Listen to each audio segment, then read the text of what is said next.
Yes, sa ating mga ka-farmers, na nag-aalaga ng mga pugo. Meron ako ditong pugo. Siguro mga mga 60 plus.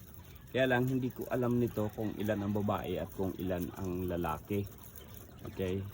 So, isa sa pinag-aanuhan ko rito, ang itlog niya kada araw ay nag 20 lang siya.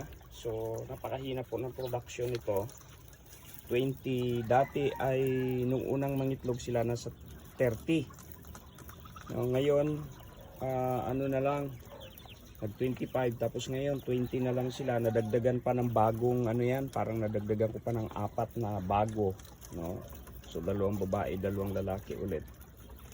So expected ko at least mag 25 to 30 man lang sana ito. Tapos nasa na ang edad nitong aking pugo ay parang 8 months o 10 months. Sa February ang isang taon nila. Okay, so paki-comment naman po sa mga ka-farmers natin na sanay magpugo.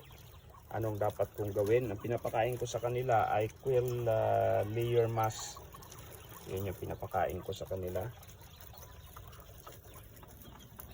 Okay, so comment na lang po mga ka-farmers.